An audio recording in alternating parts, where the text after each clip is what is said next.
2026 എന്ന വർഷം ആരംഭിച്ച് ഇപ്പോൾ 6 മാസം കഴിഞ്ഞിരിക്കുകയാണ്. ഈ 6 മാസത്തിനുള്ളിൽ എത്ര മലയാള സിനിമകൾ റിലീസിനെത്തി, അതിൽ എത്ര സിനിമകൾ പരാജയപ്പെട്ടു, എത്ര സിനിമകൾ വിജയിച്ചു എന്നതിന്റെ കറക്റ്റ് ആയിട്ടുള്ള ബോക്സ് ഓഫീസ് കളക്ഷന്റെ അടിസ്ഥാനത്തിൽ ഈ വീഡിയോയിൽ നോക്കാം. അപ്പോൾ ഈ 6 മാസത്തിനിടയിൽ റിലീസിനെത്തിയിട്ടുള്ള സിനിമകളിൽ നിങ്ങൾക്ക് ഏത് സിനിമയാണ് ഏറ്റവും കൂടുതൽ ഇഷ്ടമെന്ന് കമന്റ് ബോക്സുമായി രേഖപ്പെടുത്തുക. 2026 ആദ്യ തിയേറ്റർ റിലീസുകളിൽ ഒന്നായിരുന്നു വെള്ളയപ്പം. ഇങ്ങനെ ഒരു സിനിമ റിലീസായത് പോലും ഇപ്പോൾ ഞാൻ പറയുമ്പോൾ ആയിരിക്കും നിങ്ങൾ അറിയുന്നത്. കുറെ നാളുകളായിട്ട് റിലീസാകാതെ പെട്ടിയിലിരുന്ന ഒരു സിനിമ കൂടിയായിരുന്നു ഇത്. ആക്ട്രസ് റോമയുടെ തിരിച്ചുവരവ് എന്ന രീതിയിലാണ് ഈ സിനിമ പ്രൊമോട്ട് ചെയ്യപ്പെട്ടിട്ടുണ്ടായിരുന്നത്. ആ തിരിച്ചുവരവ് ഇനി മലയാളികൾ ആഗ്രഹിക്കുന്നില്ല എന്നതുകൊണ്ടാണോ എന്നറിയത്തില്ല, ഈ ചിത്രം തിയേറ്ററുകളിൽ റിലീസായത് പോലും ഒരു മനുഷ്യനും അറിഞ്ഞില്ല. അങ്ങനെ ഈ സിനിമ ബോക്സ് ഓഫീസിൽ ഒരു വൻ പരാജയമായി. 2026 മേജർ റിലീസുകളിൽ ഒന്നായിരുന്നു പെണ്ണ് കേസ്. നീല വിമല്, അജു വർഗീസ്, രമേഷ് പിഷാരടി എന്നിവരൊക്കെയാണ് സിനിമയിൽ പ്രധാന വേഷത്തിൽ എത്തിയിട്ടുണ്ടായിരുന്നത്. ഒരു ആവറേജ് കോമഡി ഫാമിലി എന്റർടൈൻമെന്റ് ആയിരുന്നു മൂവി. സിനിമയിലെ കോമഡിയൊക്കെ അത്യാവശ്യം വർക്കായിരുന്നു.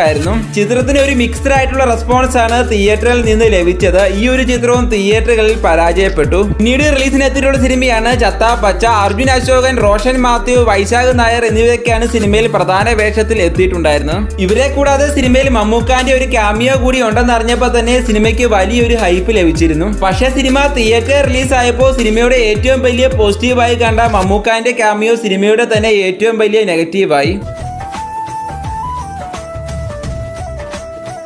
എങ്കിലും 15 കോടി ബഡ്ജറ്റിൽ ഇറങ്ങിയിട്ടുള്ള ഈ സിനിമ ഏകദേശം 33 കോടിക്ക് മുകളിൽ കളക്ഷൻ നേടിക്കൊണ്ട് ഒരു ഹിറ്റ് ലിസ്റ്റിലേക്ക് ഇടം പിടിക്കാൻ സാധിച്ചിട്ടുണ്ട്. ഇവര് പറഞ്ഞു ചെയ്തു, അത് എന്തായാലും നല്ലതായാലും ചീത്തയായാലും അതിനുശേഷം റിലീസിനെത്തിയിട്ടുള്ള സിനിമയായിരുന്നു മാജിക് മഷ്റൂംസ്. കട്ടപ്പനയിലെ ഹൃത്തിക് റോഷൻ എന്ന സിനിമയ്ക്ക് ശേഷം നാദിർഷയും വിഷ്ണു ഉണ്ണികൃഷ്ണനും ഒന്നിക്കുന്ന സിനിമ.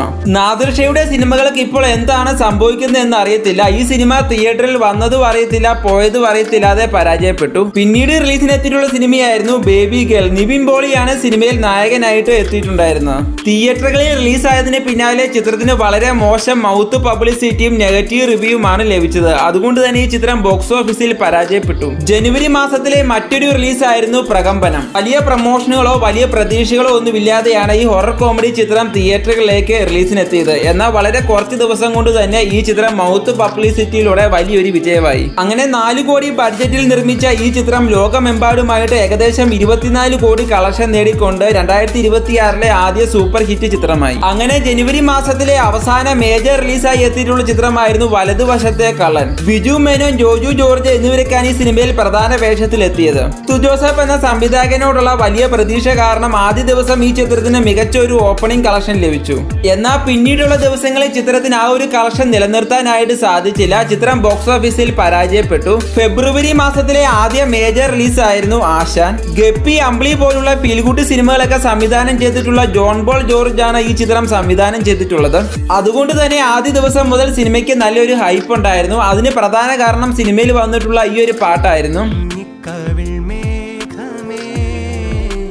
ഇന്ദ്രൻ ചേട്ടനാണ് സിനിമയിൽ ലീഡ് റോളിൽ എത്തിയത്. തിയേറ്ററുകളിൽ റിലീസായപ്പോൾ ചിത്രത്തിന് മിക്സ്ഡ് ആയിട്ടുള്ള റെസ്പോൺസ് ആണ് കിട്ടിയത്. അതിന്റെ ഫലമായി ചിത്രം ബോക്സ് ഓഫീസിൽ പരാജയപ്പെട്ടു. ഫെബ്രുവരി മാസത്തിലെ രണ്ടാമത്തെ റിലീസ് ആയിരുന്നു ആശകൾ 1000. ജയറാം ഏട്ടനാണ് സിനിമയിൽ നായകനായി എത്തിയിട്ടുള്ളത്. ജയറാമിന്റെ ശക്തമായിട്ടുള്ള ഒരു തിരിച്ചുവരവ് എന്ന പ്രതീക്ഷയോടെയാണ് ചിത്രം തിയേറ്ററുകളിലേക്ക് റിലീസിനെത്തിയത്. ആദ്യ ദിവസം മുതൽ ചിത്രത്തിന് ഒരു പോസിറ്റീവ് റെസ്പോൺസ് ആണ് ലഭിച്ചത്. ജയറാമിന്റെ തിരിച്ചുവരവ് മലയാളി ഓഡിയൻസ് ഒത്തിരി ആഗ്രഹിക്കുന്നുണ്ട്. ആ ഒരു പിന്തുണയും ചിത്രത്തിന് ഗുണം ചെയ്തു.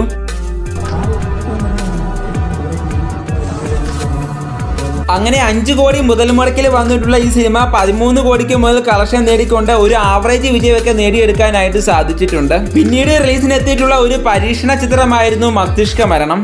ഇത്തരത്തിലുള്ള പരീക്ഷണ ചിത്രങ്ങളിലൊക്കെ നിരവധി പോരായ്മകൾ വരാറുണ്ട്. അത്തരത്തിൽ ഈ സിനിമയിൽ നിരവധി പോരായ്മകൾ ഉണ്ടായിരുന്നു. അതുകൊണ്ട് തന്നെ ഈ ചിത്രം പ്രേക്ഷകരുമായിട്ട് അത്ര കണക്ട് ആയില്ല. ഏകദേശം 3 കോടി ബഡ്ജറ്റിൽ എടുത്തിട്ടുള്ള ഒരു ചെറിയ ചിത്രമായിരുന്നു. ഈ ചിത്രവും ബോക്സ് ഓഫീസിൽ പരാജയപ്പെട്ടു. പിന്നീട് റിലീസിനെത്തിയിട്ടുള്ള സിനിമയായിരുന്നു പെണ്ണും പൊറാട്ടും. ആക്ടർ രാജേഷ് മാധവൻ ആദ്യമായി സംവിധാനം ചെയ്യുന്ന സിനിമയായിരുന്നു ഇത്.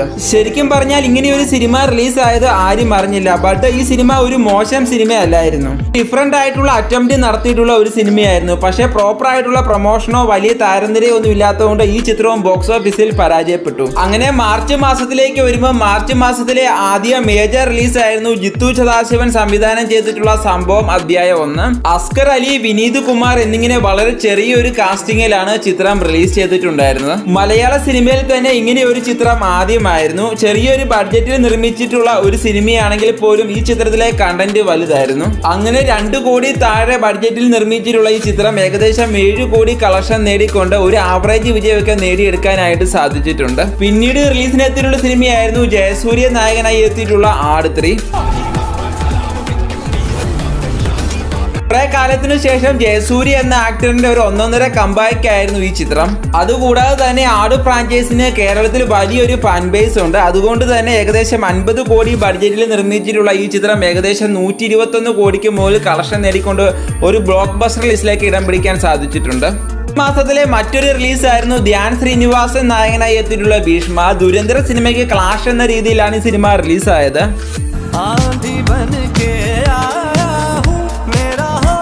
എന്നാൽ അതുപോലെ തന്നെ ഈ സിനിമയും തിയേറ്ററുകളിൽ പരാജയപ്പെട്ടു. ഇതേ മാർച്ച് മാസം തന്നെ റിലീസിനെത്തിയിട്ടുള്ള മറ്റൊരു ധ്യാൻ ശ്രീനിവാസൻ മൂവി ആയിരുന്നു കല്യാണമരം. ഈ ചിത്രവും ബോക്സ് ഓഫീസിൽ പരാജയപ്പെട്ടു. മാർച്ച് മാസത്തിലെ തന്നെ അടുത്ത ഒരു റിലീസായിരുന്നു പ്രതിച്ഛായ. ബി ഉണ്ണികൃഷ്ണനാണ് ചിത്രം സംവിധാനം ചെയ്തിട്ടുള്ളത്. നിവിൻ പോളിയാണ് ചിത്രത്തിൽ നായകനായി എത്തിയിട്ടുള്ളത്. സർവമായ എന്ന സിനിമയുടെ വലിയ വിജയത്തിന് ശേഷം നിവിൻ പോളിയുടെ ആയിട്ട് റിലീസിനെത്തിയിട്ടുള്ള സിനിമയായിരുന്നു. പക്ഷേ ഈ സിനിമ തിയേറ്ററുകളിൽ പരാജയപ്പെട്ടു. മാർച്ച് മാസത്തിലെ അവസാന മേജർ റിലീസായിരുന്നു ഡെർബി. അജിം മങ്ങാടായിരുന്നു ചിത്രം സംവിധാനം ചെയ്തിട്ടുണ്ടായിരുന്നത്. ഇൻസ്റ്റാഗ്രാം സെലിബ്രിറ്റീസിനെയും പുതുമുഖ ആക്ടേഴ്സിനെയും വെച്ച് ചെയ്തിട്ടുള്ള ഒരു സിനിമയായിരുന്നു. ഈ ചിത്രം മാർച്ച് മാസത്തിലെ അവസാന പരാജയമായി. ഏപ്രിൽ മാസത്തിലെ ആദ്യ മേജർ റിലീസ് ആയിരുന്നു വാഴ 2. ഇൻസ്റ്റാഗ്രാമിലും യൂട്യൂബിലും റിലീസ് ചെയ്ത് നടന്ന ചെറുപ്പക്കാർ മലയാള സിനിമയുടെ ടോപ്പിലെത്തിയ ദിവസം. കാത്തിരിക്കുന്നു, നമ്മൾ അത്ര ഇഷ്ടപ്പെടുന്നു, നമ്മളൊരു സിനിമയ്ക്ക് ഇത്രയും പിന്തുണ തരുന്നു, അതൊക്കെ ഒരുപാട് സന്തോഷം തരുന്ന കാര്യമാണ്. ചിത്രം റിലീസായ ആദ്യ ദിവസം മുതൽ ഗംഭീരമായ അഭിപ്രായമാണ് സിനിമയ്ക്ക് ലഭിച്ചത്. അങ്ങനെ സിനിമയ്ക്ക് വേൾഡ് വൈഡിൽ വലിയൊരു റിലീസ് കിട്ടുന്നു. വാഴ 2 സിനിമ ഏപ്രിൽ മാസം ചെറിയ തരംഗമൊന്നുമല്ല സൃഷ്ടിച്ചത്. ഏപ്രിൽ മാസത്തിലെ എല്ലാ സോഷ്യൽ മീഡിയയിലും ട്രെൻഡിങ്ങിൽ നിന്നിരുന്ന വാഴ 2 സിനിമയിലെ സോങ്സ് ആയിരുന്നു. കേരളത്തിൽ നിന്ന് മാത്രം ചിത്രത്തിന് 100 കോടി കിട്ടി എന്ന് പറയുമ്പോൾ ചിത്രത്തിന്റെ ലെവൽ എന്താണെന്ന് മനസ്സിലാകും. അങ്ങനെ 10 കോടി ബഡ്ജറ്റിൽ വന്നിട്ടുള്ള ഈ സിനിമ മലയാള സിനിമയിലെ സകല റെക്കോർഡുകളും തൂക്കിക്കൊണ്ട് 237 കോടി കളക്ഷൻ നേടിക്കൊണ്ട് ഈ വർഷത്തെ ഇൻഡസ്ട്രി ഹിറ്റ് അടിച്ചു. ഏപ്രിൽ മാസത്തെ തന്നെ അടുത്ത മേജർ റിലീസ് ആയിരുന്നു മോഹിനിയാട്ടം. ഭരതനാട്യം എന്ന സിനിമയുടെ 2ാം ഭാഗമായിരുന്നു മോഹിനിയാട്ടം. ഭരതനാട്യം എന്ന സിനിമ തിയേറ്ററുകളിൽ ഒരു പരാജയമായിരുന്നു. പക്ഷേ OTT വന്നപ്പോഴാണ് ചിത്രം ഒരു വലിയ വിജയമാകുന്നത്. അങ്ങനെ മോഹിനിയാട്ടം എന്ന സിനിമ റിലീസായ ആദ്യ ദിവസം മുതൽ തന്നെ ചിത്രത്തിന് ഗംഭീരമായ പോസിറ്റീവ് റെസ്പോൺസ് കിട്ടാനായിട്ട് തുടങ്ങുന്നു. മലയാള സിനിമയിൽ ഈ അടുത്ത കാലത്ത് കാണാത്ത തരത്തിലുള്ള കിടിലൻ കോമഡികളായിരുന്നു സിനിമയിൽ. അതുകൊണ്ട് തന്നെ വലിയൊരു റിപ്പീറ്റ് ഓഡിയൻസിനെ ചിത്രത്തിന് കിട്ടി. അങ്ങനെ ഭരതനാട്യം എന്ന സിനിമ വരുത്തി വെച്ച നഷ്ടം 10 ഇരട്ടിയായിട്ട് തിരിച്ചു പിടിച്ചുകൊണ്ട് മോഹിനിയാട്ടം എന്ന സിനിമ തിയേറ്ററുകളിൽ 50 കോടി ക്ലബിൽ ഇടം നേടിക്കൊണ്ട് ഒരു ബ്ലോക്ക് ബസ്റ്റർ വിജയമായി. പിന്നീട് വിഷു റിലീസായിട്ട് റിലീസിനെത്തിയിട്ടുള്ള ചിത്രമായിരുന്നു പള്ളിച്ചട്ടമ്പി. സിനിമയുടെ ഏറ്റവും വലിയ ഹൈപ്പ് കാട്ടുചമ്പകം എന്ന സോങ് ആയിരുന്നു. എന്നാൽ ചിത്രം തിയേറ്ററുകളിലേക്ക് റിലീസിനെത്തിയപ്പോൾ പ്രേക്ഷകരിൽ നിന്ന് ലഭിച്ചത് കടുത്ത നെഗറ്റീവ് അഭിപ്രായങ്ങളായിരുന്നു. പൃഥ്വിരാജിന്റെ കിടിലൻ കാമിയോ ചിത്രത്തിൽ ഉണ്ടായിട്ടും സിനിമയെ രക്ഷിക്കാനായില്ല.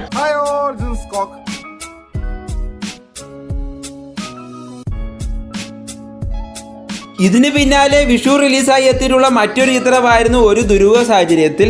എന്നാൽ താൻ കേസുകൂട് എന്ന സൂപ്പർ ഹിറ്റ് സിനിമയ്ക്ക് ശേഷം സംവിധായകൻ രതീഷ് ബാലകൃഷ്ണ പൊതുവാളും കുഞ്ചാക്കോ ബോബനും വീണ്ടും ഒന്നിക്കുന്ന ചിത്രം. എന്നാൽ വാഴയ്ക്കും മോഹിനിയാട്ടത്തിനും ഇടയിൽപ്പെട്ട ഈ ചിത്രം വലിയൊരു പരാജയമായി. അടുത്തൊരു ചിത്രമായിരുന്നു അതിരടി. ബേസിൽ ജോസഫ്, ടൊവിനോ തോമസ്, വിനീത് ശ്രീനിവാസൻ എന്നീ കോമ്പയിൽ വന്നിട്ടുള്ള ചിത്രമായിരുന്നു. ചിത്രം തിയേറ്ററിലേക്ക് റിലീസിനെത്തിയപ്പോൾ ഒരു മിക്സ്ഡ് ആയിട്ടുള്ള റെസ്പോൺസ് ആണ് കിട്ടിയത്. എന്നാൽ ഈ മിക്സ്ഡ് ആയിട്ടുള്ള റെസ്പോൺസ് വെച്ചുകൊണ്ട് തന്നെ 27 കോടി ബഡ്ജറ്റിൽ വന്നിട്ടുള്ള ഈ ചിത്രം ഫൈനൽ കളക്ഷനായിട്ട് 71 കോടിക്ക് മുകളിൽ നേടിക്കൊണ്ട് ഈ ചിത്രം ബോക്സ് ഓഫീസിൽ സൂപ്പർ ഹിറ്റായി. പിന്നീട് മെയ് 21-ാം തീയതി ലാലേട്ടന്റെ ബർത്ത്ഡേ ദിവസം വൻ ഹൈപ്പിൽ റിലീസിനെത്തിയിട്ടുള്ള സിനിമയായിരുന്നു ദൃശ്യം 3. ദൃശ്യത്തിന്റെ ആദ്യ 2 ഭാഗങ്ങൾ ഉണ്ടാക്കിയിട്ടുള്ള തരംഗം കാരണം ഈ ചിത്രത്തിന് ഒരു ഗ്രാൻഡ് റിലീസാണ് കിട്ടിയത്. പക്ഷേ തിയേറ്ററുകളിൽ പടം കാണാൻ പോയവർക്കെല്ലാം വൻ നിരാശയാണ് ഈ ചിത്രം സമ്മാനിച്ചത്. സീരിയലിനെക്കാളും കഷ്ടമായിരുന്നു ഈ സിനിമ. ജോസഫ് എന്ന സംവിധായകനെ എന്നാ പറ്റിയെന്ന് അറിയത്തില്ല. മലയാള സിനിമയിലെ എക്കാലത്തെ മികച്ച ത്രില്ലർ സിനിമകൾ സമ്മാനിച്ചിട്ടുള്ള അദ്ദേഹം ദൃശ്യം 3 ഈ പരിപാടി കാണിക്കുമെന്ന് ആരും ഓർത്തില്ല. ഭയങ്കര മനസ്സ് സങ്കടത്തിലിരിക്കാൻ സന്തോഷ് എന്നെ പറ്റിച്ചതാ. എന്നിരുന്നാലും ഈ ചിത്രം 200 കോടിക്ക് മുകളിൽ കളക്ഷൻ നേടിക്കൊണ്ട് ഈ വർഷത്തെ ഇൻഡസ്ട്രി ഹിറ്റ് അടിച്ചു. പിന്നീട് മെയ് മന്തിൽ റിലീസിനെത്തിയിട്ടുള്ള ഒരു വൻ ഹൈപ്പ് ചിത്രമായിരുന്നു കാട്ടാളൻ. മാർക്കോ യൂണിവേഴ്സിൽ വരുന്ന ചിത്രമാണെന്ന് പറഞ്ഞ് ചിത്രത്തിന് വലിയൊരു ഹൈപ്പ് ഉണ്ടായിരുന്നു. എന്നാൽ ചിത്രം റിലീസായി ആദ്യ ദിവസം തന്നെ ചിത്രത്തിന് വൻ നെഗറ്റീവ് അഭിപ്രായമാണ് പ്രേക്ഷകരുടെ ഭാഗത്ത് നിന്ന് ലഭിച്ചത്. അങ്ങനെ മാർക്കോ യൂണിവേഴ്സ് എന്ന് പറഞ്ഞ് റിലീസായ ചിത്രം മാർക്കോയുടെ 7 അയലത്ത് പോലും വന്നില്ല. കാട്ടാള സിനിമ കണ്ട്, പക്ഷെ മാർക്ക പോലെ ഒന്നും വന്നിട്ടില്ല. അങ്ങനെ ഈ ചിത്രവും ബോക്സ് ഓഫീസിൽ പരാജയപ്പെട്ടു. അങ്ങനെ മെയ് മന്തിലെ അവസാന മേജർ റിലീസ് ആയിരുന്നു ശ്രീനിധു ബാസി നായകനായി എത്തിയിട്ടുള്ള കറക്കം. മലയാള സിനിമയിൽ അധികം കാണാത്ത മ്യൂസിക്കൽ ഹൊറർ എന്ന ജോണറിലാണ് ചിത്രം റിലീസായത്. അത്യാവശ്യം നല്ലൊരു ചിത്രമായിരുന്നിട്ട് പോലും ഈ ചിത്രത്തിന് തിയേറ്ററുകളിൽ പിടിച്ചു നിൽക്കാനായിട്ട് സാധിച്ചില്ല. ചിത്രം തിയേറ്ററുകളിൽ പരാജയപ്പെട്ടു. അടുത്തൊരു റിലീസായിരുന്നു ഷറഫുദ്ദീൻ നായകനായി എത്തിയിട്ടുള്ള മധുവിധു. സിനിമയ്ക്ക് പൊതുവെ നല്ല അഭിപ്രായങ്ങൾ തന്നെയാണ് വന്നത്. ലിമിറ്റഡ് ഓഡിയൻസ് ആണ് സിനിമ കണ്ടിട്ടുള്ളത്. സിനിമ കണ്ടവർക്കെല്ലാം സിനിമ വർക്കായിട്ടുണ്ട്. ഈ സിനിമ ഒരു ആവറേജ് വിജയം നേടിയെടുക്കാൻ സാധിച്ചിട്ടുണ്ട്. മെയ് മാസത്തിലെ ആദ്യ റിലീസായിരുന്നു പേട്രിയറ്റ്. മലയാള സിനിമയിലെ 2 ലെജൻഡ്സ് വർഷങ്ങൾക്ക് ശേഷം ഒന്നിക്കുമ്പോൾ ഇങ്ങനെ ഒരു ദുരന്തമായിരിക്കുമെന്ന് ആരും പ്രതീക്ഷിച്ചില്ല. പേട്രിയറ്റ് പല സിനിമകൾക്ക് വേണ്ടിയുള്ള കാത്തിരിപ്പ് കൂടിയാണ്. അങ്ങനെയുണ്ട് പ്രതീക്ഷകള്? ഒരു പ്രതീക്ഷയില്ല. മലയാള സിനിമയിലെ 2 ലെജൻസിനെ കൈ കിട്ടിയിട്ട് മഹേഷ് നാരായണൻ ചെയ്തു വെച്ചത് ഒരുമാതിരി അപരാധമായി പോയെന്ന് സിനിമ കണ്ടവർ പറഞ്ഞു. അങ്ങനെ മലയാള സിനിമയുടെ തലവര തന്നെ മാറ്റിമറിക്കാൻ വന്ന ചിത്രം മലയാള സിനിമയുടെ ഏറ്റവും വലിയ പരാജയമായി. മെയ് മാസത്തിലെ മറ്റൊരു മേജർ റിലീസായിരുന്നു ഷൈൻ നിഗം നായകനായി എത്തിയിട്ടുള്ള ദൃഢം. ക്ലൈമാക്സ് മാത്രമാണ് സിനിമയിൽ അത്യാവശ്യമെങ്കിലും കൊള്ളാമെന്ന് തോന്നിയത്. ബാക്കി വെച്ച് നോക്കുമ്പോൾ സിനിമ വെറും ബിലോ ആവറേജ് ആണ്. ചിത്രം ബോക്സ് ഓഫീസിൽ പരാജയപ്പെട്ടു. പിന്നീട് റിലീസിനെത്തിയിട്ടുള്ള സിനിമയായിരുന്നു സുരേഷ് ഗോപിയുടെ മകൻ മാധവ് സുരേഷ് നായകനായി എത്തിയിട്ടുള്ള അംഗം അട്ടഹാസം. ഈ സിനിമ ഇറങ്ങിയത് പോലും അറിഞ്ഞില്ല എന്ന് മനസ്സിലാക്കിയിട്ടുള്ള മാധവ് സുരേഷും പ്രൊഡ്യൂസറും ചേർന്ന് ഒരു പ്രസ് മീറ്റ് വെച്ചിരുന്നു. 1 ലക്ഷം രൂപ കൊടുക്കുകയാണെങ്കിൽ അശ്വന്ത് ഗോക്ക് നെഗറ്റീവ് റിവ്യൂ എന്നിട്ടും സിനിമയ്ക്ക് വേണ്ടത്ര റീച്ച് ഒന്നും കിട്ടിയില്ല. ചിത്രം ബോക്സ് ഓഫീസിൽ പരാജയപ്പെട്ടു. ജൂലൈ മന്തിലെ ആദ്യ മേജർ റിലീസ് ആയിരുന്നു നെസ്ലിൻ നായകനായി എത്തിയിട്ടുള്ള മോളിവുഡ് ടൈംസ്. ഉണ്ണി അസോസിയേറ്റ് പോലുള്ള സിനിമകൾ സംവിധാനം ചെയ്തിട്ടുള്ള അഭിനവ് സുന്ദറിന്റെ പടം ആയതുകൊണ്ട് തന്നെ സിനിമയ്ക്ക് വലിയൊരു ഹൈപ്പ് ഉണ്ടായിരുന്നു. സ്ഥിരം വേഷങ്ങളിൽ നിന്ന് നെസ്ലിന്റെ ഒരു വ്യത്യസ്തമായിട്ടുള്ള വേഷവും ആക്ടിങ്ങും ഒക്കെ ഈ സിനിമയിൽ ഉണ്ടായിരുന്നു. സിനിമയ്ക്ക് ഒരു ഹാപ്പി എൻഡിങ് ഇല്ല എന്നതും സിനിമ എല്ലാത്തരം പ്രേക്ഷകരുമായിട്ട് കണക്ട് ആയില്ല എന്ന കാരണം കൊണ്ടും ഈ ചിത്രം ഒരു ആവറേജ് വിജയമായി മാറി. പിന്നീട് റിലീസിന് സിനിമയായിരുന്നു സീക്രട്ട് ഓഫ് കലിംഗ. ധ്യാൻ ശ്രീനിവാസനായിരുന്നു സിനിമയിൽ നായകനായി എത്തിയിട്ടുണ്ടായിരുന്നു. പ്രത്യേകിച്ച് പറയേണ്ട കാര്യമൊന്നുമില്ല. ഈ ചിത്രവും ബോക്സ് ഓഫീസിൽ പരാജയപ്പെട്ടു. റിലീസിനെത്തിയിട്ടുള്ള സിനിമയായിരുന്നു ബാലൻ. ഈ അടുത്ത് മലയാളത്തിൽ റിലീസിനെത്തിയിട്ടുള്ള സിനിമകളിൽ ഏറ്റവും മികച്ച അഭിപ്രായം കിട്ടിയിട്ടുള്ള സിനിമയായിരുന്നു. ചിത്രത്തിന്റെ ബഡ്ജറ്റ് എന്ന് പറയുന്നത് ഏകദേശം 15 കോടി രൂപയാണ്. ചിത്രം ഇപ്പോഴും തിയേറ്ററുകളിൽ സക്സസ്ഫുൾ ആയിട്ട് റണ്ണിംഗ് ആയിക്കൊണ്ടിരിക്കുകയാണ്. ജൂൺ മാസത്തിലെ ഏറ്റവും അവസാന റിലീസ് ആയിരുന്നു ഉയർ. സ്ഥിര ഇൻവെസ്റ്റിഗേഷൻ ത്രില്ലർ സിനിമകൾ എങ്ങനെയായിരിക്കും അതുപോലത്തെ ഒരു സിനിമയാണ് ഇത്. പ്രത്യേകിച്ച് പുതുമകളൊന്നും കൊണ്ടുവരാൻ സാധിച്ചു. ഈ ചിത്രം തിയേറ്ററുകളിൽ പരാജയപ്പെട്ടു. അങ്ങനെ ഈ 6 മാസത്തിനിടയിൽ മോളിവുഡിൽ വിജയിച്ചതും പരാജയപ്പെട്ടതുമായ സിനിമകൾ ഇവയൊക്കെയാണ്.